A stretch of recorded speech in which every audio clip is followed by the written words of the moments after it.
A small silk-covered case lands on the cushion in front of you. No herald, no warning, just an enormous hand setting it down and stepping back. Cedar and rosewater fill the hall. A fountain keeps running like nothing is happening. 44 men who sat exactly here open a case like this one and never walked back out. Nobody has said your name yet. Rewind 40 years. None of this exists yet. You're a name nobody has counted yet. Somewhere in Istanbul, a clerk keeps a ledger of every Balkan household, tallying which ones owe the empire a son this cycle. One boy for every 40 families. You want to matter to someone bigger than a village. Wanting that costs more than anyone tells an 8-year-old. Your sister Elena is 7, missing her front teeth, and insists on carrying water in a jug too big for her arms because you always let her win the argument. The house has one good coat between 3 of you, and a wood smoke smell that never leaves your clothes. Church bells count the hours here, not money.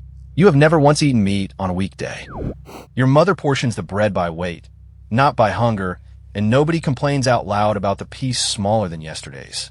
Elena trades you her crust for a story instead, same as every night. The one about the Sultan who lives past the mountains, more gold than God. You tell it easy. You've never once believed you'd get closer to him than that. A rider in a green turban reads names off a paper roll at the village well, and the well goes quiet in a way it never does for tax collectors. One boy for every 40 households this cycle. The imam's ledger and the priest's ledger agree on the count before either man says a word to your mother. Elena's hand finds yours under the table that night.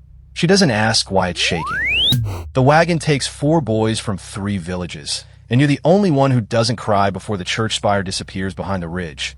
Not bravery, just a numbness that scares you more than crying would.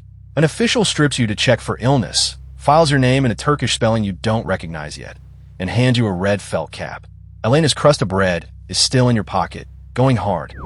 Barracks Corbaci Davud Aga claims 11 of you before the others even get names assigned, and his first lesson has nothing to do with the sword. The regimental cauldron simmers day and night in the yard. Mutton fat, wood smoke, the smell that means home for the rest of your life starting tonight. He tucks a wooden spoon into your new cap himself, the Corps' oldest mark of belonging to no one else. The cauldron feeds you now. Everything it gives you, it can also take back. Drill starts before sunrise and doesn't stop for weather, blistered palms, or the boy 3 files down who faints twice in 1 week and disappears by dinner. Janissaries don't marry, don't grow a beard, don't own land. The Corps is legally your whole family now, married to a cauldron instead of a wife. You write Elena a letter you're not sure will ever reach a girl who can't read it herself. Your first campaign is a fortress on the Danube that won't fall quietly. Cannon smoke rolling low over the ditch, the ladder crew ahead of you screaming a name that stops being a word by the 3rd try. Davud Aga's hand closes on your collar before you can climb after them, hard enough to bruise, and shoves you flat half a second before the wall answers with grape shot. Somebody else's blood is warm across your face. 3 akce a day, paid after the siege. Your first wage, plus 12 akce for the quarters cloth and 30 for powder and shot. None of it enough to matter, and all of it entirely yours for the first time in your life. Davud Aga doesn't celebrate with you. He counts the 11 boys he claimed and finds only 9 still breathing, and says both missing names out loud once, then never again. Yusuf came off the same wagon as you 4 years ago, faster with a blade and colder about who it gets used on, and he's already trading a dead officer's boots to a bazaar broker before the man is properly buried. He offers you a cut without lowering his voice. You say no. He shrugs like your no costs him nothing, which this early, it doesn't. Night camp after the campaign, cauldron smoke drifting low over rows of tents, and Davud Aga reads the dead out loud before anyone's allowed to eat, a ritual older than the Corps' current borders. He makes you repeat 2 names from a different order entirely, boys you never met. Grief, in this army, is deliberately made everyone's job, not just the ones who love them. 10 akce a day now, an order of 100 men, and a title that translates, literally, to a joke 100 years of soldiers would laugh you out of the yard for not knowing. Soup maker. You command a cauldron before you command men. In this Corps, feed them right, and they follow you into cannon fire. Davud Aga salutes you first, before anyone else does, and means it. A relief column you're leading takes a border town that surrendered an hour before you arrived, and Yusuf's men torched the granary anyway, on nobody's order but his own. You could report it. You watched the grain smoke instead, and file the silence away as a decision, not an accident. The first one of those and nowhere close to the last. Word moves through every order faster than any official order. The young sultan's own advisors keep him boxed away from the man, and unpaid campaigns are making an army do arithmetic about who it actually answers to. Davud Aga says nothing in the command tent that isn't safe to repeat outside it. His silence, lately, has started sounding like its own kind of warning. Nobody eats from the cauldron the morning it happens. Word passes order to order without a single man raising his voice. The food untouched, the yard too quiet for a barracks this size. Davud Aga's face is doing something new. Not fear exactly. Grief, maybe, for something that hasn't finished happening yet. The cauldron goes over on its side, and nobody sets it back up. 17-year-old Sultan Osman II is dragged off his horse streets from here by men who used to salute him, and by nightfall he's dead by a bowstring. The first sultan this corps has ever killed instead of served. Davud Aga goes into the crowd to stop it, and doesn't come back out of it. Yusuf finds you after, calm, already recalculating. Pick a side before the corps picks it for you. Istanbul spends a week pretending it's an orderly city, but a corps that can strangle its own sultan isn't a safe thing for anyone to be quietly loyal to anymore, including you. A patron who once watched you refuse a burning granary files your name for a different kind of promotion. Administration, not command. Quieter is the idea.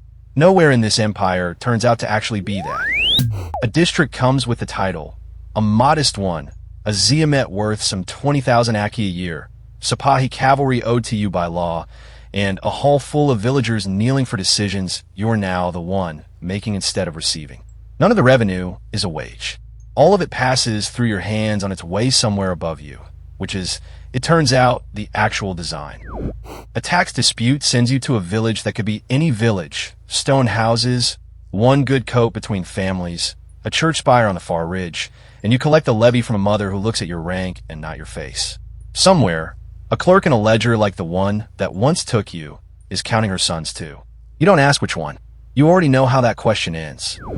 Yusuf holds the district next to yours now, richer than the revenue on paper should allow, and he explains the math without embarrassment over spiced coffee. A broker schemes the tax count. A clerk looks away for a cut. Everyone above them assumes the shortfall is just a bad harvest year. You decline again. He tells you, not unkindly, that declining gets more expensive every rank you climb. 3 horsetails now, planted outside a citadel that's yours to hold. A Hask grant worth more than 100,000 akce a year, moving through accounts that still aren't your money any more than the ziamet was. From the wall, the province looks like something you own. It isn't. You administer it for a throne you've still never once stood in front of. A rebellion in a border Sanjak puts you on the other side of a siege you once climbed a ladder into as somebody else's soldier. You give the order this time, flat, without flinching. The same order Davud Aga once gave over your own collar to keep you alive. The wall falls by dusk. Nobody drags you back from the breach this time. Distantly, that should matter more than it does. A summons arrives under the Grand Vizier's own seal. Come to the capital, a divan seat is open. A eunuch hands you a second letter first. Unmarked, sealed in violet wax nobody in your household recognizes. From the harem, is all anyone will confirm, no further name attached. You don't open it. Something tells you this isn't a letter meant to be opened yet. The divan meets under a domed ceiling and a small latticed window set high in the far wall. The Tower of Justice, built so the Sultan, or his mother, can watch every session unseen. Nobody in this room ever knows in the moment whether the throne is listening. You learn to speak like it always is. Everyone in this hall already has. The Grand Vizier's residence keeps a hall of portraits going back generations. Former Sadrazams, former devshirme boys same as you, for gilt frames, and a fifth left conspicuously empty. Your host mentions it almost as small talk. 44 men who've held that title were strangled on direct order of the Sultan they served. He says it the way other men mention weather. Yusuf spends a month building a case against your appointment out of half-true reports and a debt you paid off years ago. And it almost works, until a Deftardar's audit clears you faster than anyone expected. He doesn't apologize when the seal comes to you instead of him.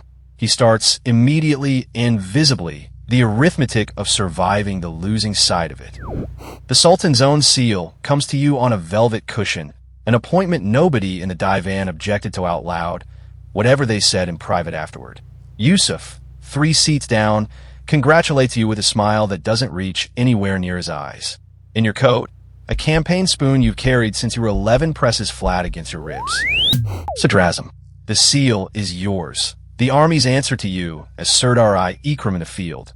And there isn't a freeborn Pasha in this empire who outranks a former slave standing exactly where you're standing now. Cedar and rose water again. The same hall this all started in, except this time it's your own name the herald calls first, not somebody else's. You move armies with a signature and treasuries with a sentence. More real power over more real land than any king currently ruling in Europe. None of it is technically yours. A courier brings unrelated news the same week. Elena, married now, 3 children, 2 good coats in the house instead of 1. You send money north. She sends back the letter you once couldn't write her, reaching a girl who can finally read every word of it herself. The grille sits above your own council now, and some mornings the shadow behind it lingers a beat longer than procedure requires. 44 Grand Viziers strangled on direct order. Out of 284, who ever held this exact seal? You did the arithmetic your first week and never once said it out loud. Roughly 1 in 6. By any honest measure, you're overdue. Everyone up here is overdue, Dostum. Some of us just haven't opened the case yet. The silk-covered case again. Same hall, same fountain running like nothing is happening. The same enormous hand setting it down without a sound. This time it isn't for you. It's for the Pasha kneeling 1 cushion over. And the relief in your chest is uglier than any grief you can find for him. In your coat, an old campaign spoon presses flat against your ribs. The boy who was only ever fed by someone else's hand, still in here somewhere. The letter from the harem is still in your other pocket, still sealed.